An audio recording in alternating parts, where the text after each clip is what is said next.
Guys, good day and welcome back dito sa ating channel na House Doctor Tutorial. Yun. Nandito tayo ngayon ulit sa Amadeo, yung Amadeo Artisano Coffee Farm, yung ginagawa natin dito na coffee farm. Actually, yung gagawin natin, papalit tayo ng NEMA 3R. Yan. Ito, bulok na yung NEMA 3R nya. Yan. Kasi exposed din. Siyempre sa ulan, init. Hindi natin masasabi kung kailan sira yung housing ng ating NEMA 3R. Pero ito, papalitan natin kasi ganito, commercial establishment or yun, coffee farm. Baka in case na kung kailan nag-ooperate or merong silang guest tsaka mawalan ng kuryente or mag-drown out kasi yun, sira na nga yung kanilang kanilang TQD na NEMA 3R na itong Bolton. Pares natin papalitan niya. Yun, pagpapalit nito kailangan natin ng doble ingat. Actually kasi ito kahit itawag natin sa service provider, tayo na magpapalit nito kasi load side na to, hindi na siya line side. Pag sinabing load side, yung after nitong meter or ilalim nitong meter, kasi ito yung line side. Yun, pagpapalit nito guys, kailangan dobling ingat kasi live wire to. Hindi naman natin pwedeng galawin to or tanggalin yung electric meter para mawalan ng current. Then ngayon, mapagpalit tayo ng hindi live wire kasi bawal po natin galawin ito, lalo tong seal na to guys. Bawal natin buksan ng metro. Yun, ito kasi talagang electrician na magpapalit nito. Kahit itawag natin sa service provider, sasabihin na tumawag tayo ng electrician para siya magpalit itong gantong pagdating sa load side. Ngayon, kaya ito naman line side, ganun din, pero kahit sabihin natin electrician magpapalit, i-apply pa rin natin ng relocation or remodel kay service provider guys. Ayun, hindi po natin basta pwedeng galawin itong metro guys. Kaya so, pakita ko sa inyo kung paano magpalit itong NEMA 3R, itong TQD tsaka itong Bolton guys. Ito yung natin, yung TQD. Ayan. Papalitan natin itong bahay nga kasi yung bulok na napasok na yung tubig dito. Ayan, dito sa ilalim na to or sa ibabaw na to. Ayan, diretso dyan hanggang sa yun, pag nabasa ito pwede yan mag-corrode. Yun, ingat kayo guys kasi ito live wire yan. Kahit ibaba natin yan, yan, ito wala yan kasi naka-off na. Pero ito live wire pa rin yan. Kaya pag magpapalit kayo, doble ingat guys. Tapos ang pampihit nya is Allen wrench. Ayan, pag TQD Allen wrench, normal na Allen wrench yan guys. Pwede naman para hindi, kaso talagang tatanggalin nyo itong wire eh. Ito, tatanggalin yung dalawang wire na yan para maisuot itong NEMA 3R dito sa ating adapter. Ayan, meron kasi siyang black nut, tapos may mga ground wire. Ito, ground wire yan. Ginround ko yan kasi isa, unang-una requirements, then the same time for safety na rin nung gagamit. Lalo to, maraming machine dyan sa coffee farm natin. Kaya nung mga ref, ayun, kailangan naka-ground yun. Ito, wala na yung ground, wala na kuryente, pero ito meron pa. Yan, una ko muna kakalasin ito, tapos isusod ito guys. Ayan, lagyan na natin electrical tape kasi nga hindi natin pwedeng tanggalin yung electric meter. Ayan, nalas ko na muna itong sa load side, ito nasa ilalim kasi ito wala ng current or wala na siyang kuryente. Gamit doon sa pagkalas itong Allen wrench kasi pag TQD kalimitan Allen wrench na yung gamit. So pinahuli ko na muna kasi ito, kakalasin ko na muna lahat yan, pati itong ground. Papahuli ko to kasi ito live wire nga, o makikita nyo. Pakita ko sa inyo na live siya kahit nakababa na to. Ito kasi galing na to sa electric meter natin. Ito, ayan. Test probe. Bila naabot. Yun, oh, may reading siya, oh. Nag-register sa kanya na 236 volts. Ayan, kaya hindi nyo pwedeng basta karasin siya guys, lalo pag gamit yung Allen wrench is ganito. Ayan, ito kakarasin ko na itong right side. Ayan guys, may gloves ako kasi para kasi ito naman kahit medyo manifest because hindi yung electrical grid, hindi naman conductor ng kuryente itong rubber at saka tela, kaya okay lang. Tapos ingatan natin ito, dumikit dito. Yan, pagkatagdan nyo na isa, basta ingatan nyo lang ito, dumikit dito. Kasi nga live wire yan. Pwede mag-spark kasi may ground yan. Yan. Tapos balutan mo natin electrical tape. mamaya natin namin. Kasi pag hila natin ito, kailangan ito, hindi siya dumikit dito. Hindi lang magdikit kasi pag dumikit yan, short circuit yan, mag-spark yan guys.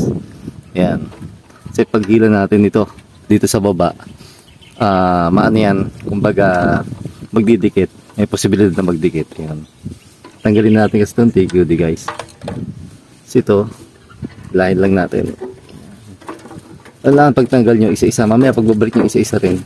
Para maiwasan nyo magdikit yung line 1 tsaka line 2. Kasi pwede yan mag-spark yan. Balutan din natin ito ng electrical tape.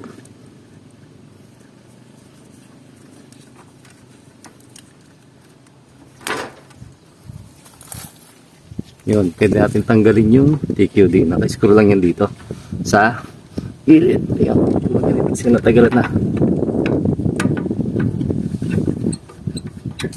Inalawang na kasi yung natin material kaya naigpit na yung pagkaka-screw nya. Isa is hindi makalas ng gamit tayo ng flat screw. Flat screw ako dito. Yan. Ito. Hindi kasi siya kagaya ng bolt-on na naka-slot tsaka yung plug-in. Ayan, ito tanggal natin yung TQD guys. Ito naman yung tatanggalin ko susunod. Yung 4 na screw na yan dito tsaka doon. Ayan, tapos itong lock nut tatanggalin din natin yan. After natin matanggal yan, nakaroskas lang yung lock nut, pwede nating hilahin pataas itong existing na NEMA 3R. Yan, nabulok na. Tapos natin tanggal kong TQD. Kung makikita nyo, yan yun, nababasa na siya. Yun ang copper kasi, tapos ito yung pagkaka-splice niyan, basta nabasa yan, prone yan na mag-oxidize yung copper guys, or mag-corrode. Ayan, yan yung minsan mapapansin nyo bukas yung ilaw nyo. Din pag nagbuhay kayo na mataas na load, let's say aircon or water heater, kukurap yung ilaw nyo. Yan, minsan kasi nag-lose connection yan dyan, kahit sabihin natin na mahigpit ito, kasi pag nag-oxidize na yan or nag-corrode na, yan yung magiging problema nyo. Yan, kaya lilinisin din natin ito. Yan kulay green na, yun kukurode na yan. Ibig sabihin nun, nababasa siya. Yan, yun ang problema kay copper pag nabasa. Yan, lalo na pag nagtag-ulan na. Yan, ito ilalim ito yung ilalim, wala pa siyang corrode or hindi pa siya nag-oxidize kasi nga hindi naman siya nababasa guys. Kita niyo makintab pa rin compare dito sa ibabaw. Sa ibabaw nang gagaling tubig, ayan yung line side natin, yan, corrode na siya or may oxidize na. Ito guys, ayan, nakalas ko na. Yan, sa adapter na lang. Ito yung mga white, yan yung ground yan. Yan, diretso yan sa baba. Naka-underground yung linya natin dyan, papunta doon sa coffee shop guys. Ayan. At andito na rin yung bago natin na NEMA 3R. Dito pininturahan lang nila. Pinirad ko lang sa inyo kasi bagong pintura. Ayan, dito sa parking area. Ito. Pinturahan para hindi agad kalawangin. Tapos lalagyan ng ng bubong ito. Ayan, nalagyan nila ng taklob. Ito yung natin, NEMA 3R. Kasi yung existing niya, kung mapapansin nyo, na ito yung dati. Ayan, bulok na bulok na. Hindi nyo lang halata kasi pintura siya or nasa ibabaw siya. Ayan, dito dumadaan yung tubig kaya nababasa yung ating TQB. Yun dito kasi sa side medyo hindi palata na may bulok na siya, pero sa ibabaw importante sa ibabaw para hindi pumasok yung tubig. Ngayon papalit natin yung bago, pinturahan na lang. Sabi ko kung pipinturahan ito muna ang likod kasi nga ito sa kabilang side magagalaw pa. Ngayon pag nakakabit na pwede na pinturahan ng buo. Ito kasi likod pag nakakabit na hindi na pipinturahan yun. Ito lilinisin natin itong TQD gamit itong WD-40 para matanggal yung corrode. Yan guys, yan, ito yung gagamitin natin para malinis siya. I-sprayin lang natin yan.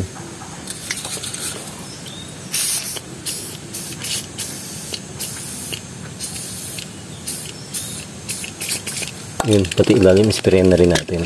Sibabad lang natin para kusang kumalas yung pag-oxidize or mawala. Yan, para yung connection niya is maganda pa rin. Kasi minsan yan pagka ganun nag-oxidize na siya or nagkorog na yung connection or yung daloy ng kuryente, talagang na ano, parang napuputol or hindi dumediretso. Ayan, ilang na basang-basa siya guys. Ayan, pwede rin yung denatured alcohol, yun panlinis guys. Sa mga board yun ginagamit ko rin panlinis sa mga IC pagka yun nag-oxidize na. Ayan.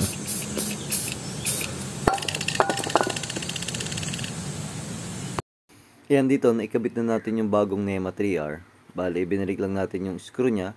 Tapos ikinabit ko din yung ground. Naka-ground din yung ating NEMA 3R. Ayan, kasi metal to guys. Ayan, ikinabit ko din yung ground nya. Ayan, para safe guys. Yun. Tapos kabit ko na tong line side tsaka load side ng ating TQD circuit breaker.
So ayan, check natin. Nakakabit na yung saan natin, line side tsaka load side. Nakataas na yung circuit breaker natin.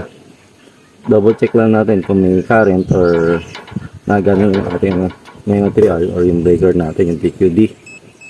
Ayan. Lagyan natin to sa 220. Sa line side, kung may read siya to 220. Ayan o, 232.